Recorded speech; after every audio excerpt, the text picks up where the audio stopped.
All right, let's talk about something that, can feel a little backstage, a little tedious. Software license compliance. I know. Stick with me here. Because if you get this right, it's not just about dodging trouble, it's about finding a huge strategic advantage for your business. So yeah, let's get into it. Okay, let's just start with a number. $1 million.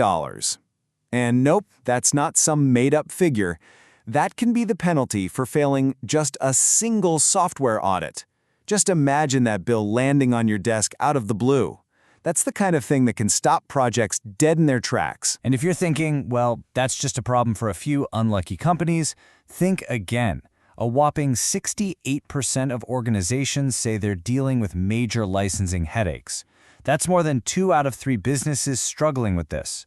So if you're feeling the pressure, believe me, you are not alone. And here's the real kicker. Ignoring the problem, well, that's the most expensive choice you can make. It often costs 3 times more to fix a compliance issue after an audit than it does to just manage it from the start. It really is the difference between a simple oil change and having to replace the entire engine. So why is this so tough? Why is it such a widespread problem? Well, because most companies are trying to find their way through a super complex licensing maze. It's like a digital minefield, and it is incredibly easy to take a wrong turn.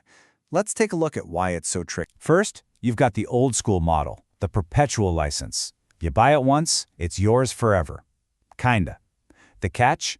All those important updates and the support you need, that's usually a separate fee you have to pay every year.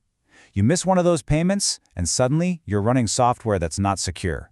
Not good. Then you've got the model that's pretty much everywhere now, the subscription. It's basically a rental. You pay your fee every month or every year, and you get to use the software. It's awesome for getting the latest features, but you have to keep a close eye on all those renewal dates and how many people are using it, or you're either going to lose access or pay for things you don't need. And then there's this one, the one that trips up so many people. Open source. You hear the word free, and you think, great, no strings attached. But that is a huge mistake. Free does not mean a free-for-all. These licenses come with their own very specific rules. Some say you have to share any changes you make. Others might say you can't use it for a commercial product at all. It's a real minefield for legal risk. And on top of all those license types, you have to factor in how companies actually work. An employee needs a tool, so they download it. That's shadow IT, and you have no idea it's even on your network. Or maybe the marketing team buys a tool that the sales team already has a license for. And all of this is governed by these super confusing vendor contracts. You put it all together, and it's basically the perfect storm for getting things wrong. So, okay, it's a mess. We get it. It's complicated. The real question is, what do you do about it? How do you get out of this maze and actually take back control? You do it with a proactive playbook. See, this isn't about just waiting for an audit and then scrambling. It's about building a solid, year-round system that puts you in complete control of all your software. And look, this is not a one-person show. It's absolutely a team sport. You need your IT specialist to figure out what's actually running on your systems. But you also need your legal advisor to read those crazy contracts. And then you need your finance rep to connect it all back to the budget, to make sure you're not just compliant, but you're being smart with your money. So where do you start? The great news is you don't have to boil the ocean here. You can follow a really clear path. You start with a solid foundation, maybe test it out with a small pilot program in one department. Once you've got the kinks worked out, you can roll it out everywhere. And the most important step? That last one. Continuous improvement. This has to be a living thing because the tech is always changing. And this is where things get really, really powerful. Because once you have that system in place, the whole conversation changes.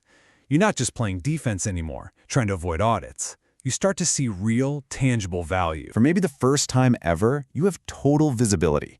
You can actually see what every single department is spending on software. And you can start asking smart questions. Wait, are we paying for licenses that no one is even using? Are 2 departments buying the same exact tool? This is how you start saving real money. And here's what that success actually looks like in numbers. We're talking about getting your compliance rate up to nearly 100%, finding real cost savings by cutting out waste, and spotting those risks before they ever become a problem. You've officially taken a huge liability and turned it into an asset. So I'll just leave you with this final thought. Getting a handle on your software isn't just about avoiding a penalty. It's about creating actual business value. It's about spending smarter, lowering your risk, and making sure your tech actually supports your strategy. It's the difference between seeing software as just another cost and seeing it as a powerful asset. So the only question is, which one is it for your organization? Thanks for joining me.